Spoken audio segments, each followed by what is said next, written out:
जय माता दी दोस्तों, मन की आवाज़ मोटिवेशनल चैनल में आपका बहुत बहुत स्वागत है। तो आज की कहानी है माँ की समझदारी। माँ की समझदारी से बहुत अच्छी अच्छी सीख मिलेंगी। आज सुबह लक्ष्मी जी कुछ ज़्यादा ही जल्दी उठ गई थी। रसोई घर में लगातार खटपट की आवाज़ आ रही थी। यह आवाज़ उनके बेटे बहू के कमरे में भी जा रही थी। तभी उनके बेटे विवेक की नींद खुली और उनकी पत्नी प्रीति से बोला, अरे इतनी सुबह सुबह माँ रसोई घर में क्या कर रही हैं, देखूँ तो। ऐसा कहते हुए जैसे ही विवेक उठने लगा तभी प्रीति बोली, अरे कहीं जाने की ज़रूरत नहीं है, बिना मतलब अपनी नींद हराम कर रहे हो। तुम्हारी माँ अपने पीने के लिए पानी गर्म कर रही होंगी और इस चक्कर में हमारी नींद खराब कर देती हैं। तुम्हें कितनी बार कहा है कि सोने से पहले दरवाज़ा अच्छी तरह बंद कर दिया करो, लेकिन तुम कहाँ मानते हो। सारी नींद खराब कर दी। कोई काम धंधा तो नहीं है इन्हें। घर का काम करते समय तो इन्हें घुटनों में दर्द होता है, लेकिन सुबह सुबह तैयार होकर पार्क में टहलने के लिए निकल जाती हैं। यहाँ हमें नींद आए या ना आए, किसी को क्या फ़र्क पड़ता है। एक तो पूरा दिन घर के कामों में लगी रहती हूँ, ऊपर से चैन की नींद भी नहीं सोने देती है। ऐसा कहते हुए प्रीति ने सुबह सुबह अपनी सासू माँ को कोसना शुरू कर दिया। तभी विवेक ने कहा, अरे प्रीति, तुम भी जानती हो कि माँ के गठिया की बीमारी के चलते डॉक्टर ने इन्हें टहलने की सलाह दी है। और वैसे भी इतना भी काम नहीं होता जितना तुम बोलती रहती हो। सिर्फ घर का ही काम तो करना होता है। उस उसमें भी से साफ सफाई करने के लिए काम वाली बाई आती है और बर्तन कपड़े धोने के लिए भी अलग से बाई लगा रखी है। सिर्फ खाना पकाने का काम होता है और उसमें भी तुम माँ की मदद तुम्हारी करती हैं। सब्जियाँ छीलने काटने काम तो तुमने करने ही नहीं पड़ते। फिर भी न जाने क्यों तुम पूरा दिन काम काम की रट लगा रखी हो। अच्छा, तुम तो खा पी कर अपने ऑफिस के लिए निकल जाते हो। यहाँ पीछे घर का इतना काम होता है कि करते करते मेरी तो कमर ही टूट जाती है।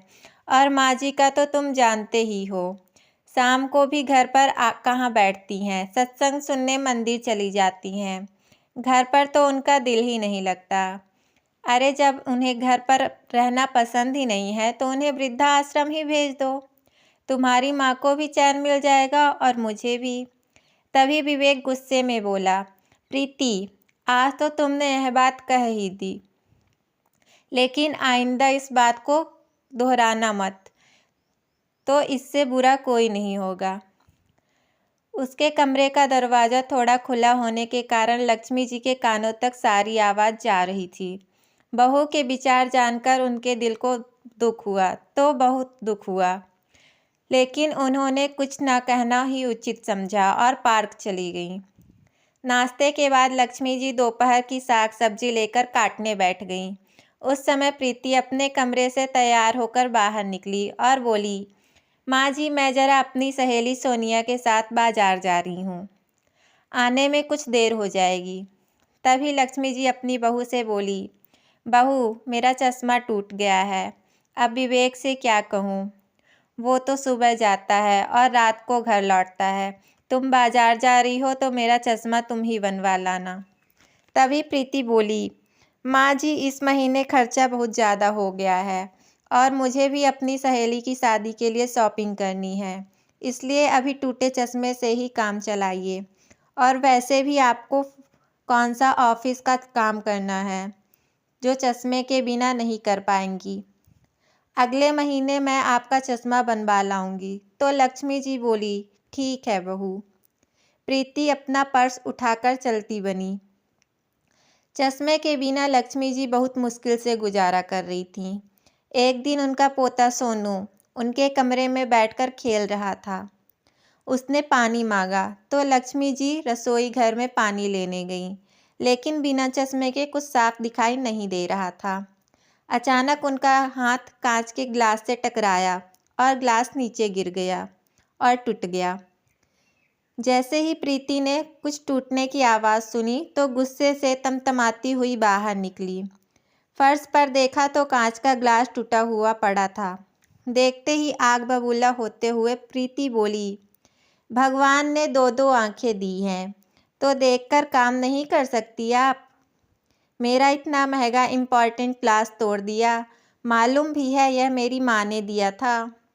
बिना मतलब इतना नुकसान कर दिया। प्रीति की आवाज़ सुनते ही विवेक बाहर आया। क्या हुआ प्रीति, इतना चिल्ला क्यों रही हो? देखो ना, तुम्हारी माँ ने मेरा इतना महंगा ग्लास तोड़ दिया। जानते हो यह मेरी माँ ने दिया था। तभी विवेक ने कहा, अरे गलती से टूट गया होगा, इसमें इतना चिल्लाने वाली क्या बात है। बिना बात के बतंगड़ बनाना तो कोई तुमसे सीखे। तभी विवेक ने अपनी माँ की ओर देखा तो बोला, अरे माँ, आप चश्मा क्यों नहीं पहनती? इस कारण ही शायद आपको कुछ नज़र नहीं आया होगा। बेटा, वह मेरा चश्मा। अभी लक्ष्मी जी बोल रही थी कि प्रीति बोली, भगवान जाने कौन सी दुनिया में गुम रहती है तुम्हारी माँ। बिना मतलब मेरा नुकसान कर दिया। बड़बड़ाते हुए प्रीति अपने कमरे में चली गई। इधर लक्ष्मी जी को समझ नहीं आ रहा था कि आखिर उन्होंने ऐसा क्या कर दिया जो उनकी बहू इतना बरस पड़ी। दरअसल प्रीति पर अपनी तथाकथिन मॉडर्न सहेलियों का काफ़ी प्रभाव था। उसकी अधिकांश सहेलियां या तो अपने सास ससुर से अलग होकर अपनी अलग गृहस्थी बचा चुकी थी, या फिर उन्हें वृद्ध आश्रम भेजकर जिम्मेदारियों से मुक्त होकर स्वतंत्र जीवन बिता रही थीं। उनकी देखा देखी ही प्रीति पर भी अपनी सास को आश्रम भेजने का भूत सवार हो चुका था। अक्सर प्रीति फ़ोन पर ही चिपकी रहती, कभी अपनी सहेलियों के साथ तो कभी अपनी सास की बुराई करती, तो कभी माँ के साथ घर का सारा हाल चाल बांटती। एक दिन जब प्रीति अपने घर की सारी बातें अपनी माँ को बता रही थी तो उसकी कुछ बातें लक्ष्मी जी के कानों में पड़ी। थोड़ी देर बाद वह अपनी बहू के पास आई और बोली, बहू, अपने ससुराल की सारी बातें मायके में बताना अच्छी बात नहीं है। इतना सुनने की देरी थी कि प्रीति एकदम भड़क गई और चिल्लाते हुए बोली, माँ जी, आपको इतनी भी तमीज़ नहीं कि छिपकर किसी की बातें नहीं सुना करते। अपनी बहू की जासूसी करते हुए आपको बिल्कुल शर्म नहीं आई? प्रीति के इस तरह के व्यवहार से लक्ष्मी जी एकदम सन्न रह गईं, लेकिन कहते भी तो किससे। बहू तो समझने को तैयार नहीं थी और बेटे को वह परेशान नहीं करना चाहती थी, इसलिए चुपचाप अपमान का घुट पीकर सहन कर गई। लेकिन प्रीति चुप रहने वाली नहीं थी। रात को खाना खाने के बाद जैसे ही विवेक कमरे में आया, उसने फिर वही जिद पकड़ ली, तुम्हारी माँ के रहते हुए तो मेरा जीना ही हराम हो चुका है। प्राइवेसी नाम की कोई चीज़ ही नहीं है। किसी से फ़ोन पर बात तक नहीं कर सकती मैं। छोटी छोटी बातों पर लेक्चर सुनाने लगती हैं। तुमसे कितनी बार कहा है कि अपनी माँ को वृद्ध आश्रम भेज दो, लेकिन तुम हो कि सुनते ही नहीं। अरे वृद्ध आश्रम इन जैसे बूढ़े लोगों के लिए ही तो बना हुआ है, तो फिर तुम्हारी माँ को भी अपनी उम्र के लोग मिल जाएंगे तो उनका दिल भी लगा रहेगा। कहानी पसंद आए तो कहानी को लाइक, शेयर और सब्सक्राइब ज़रूर करें।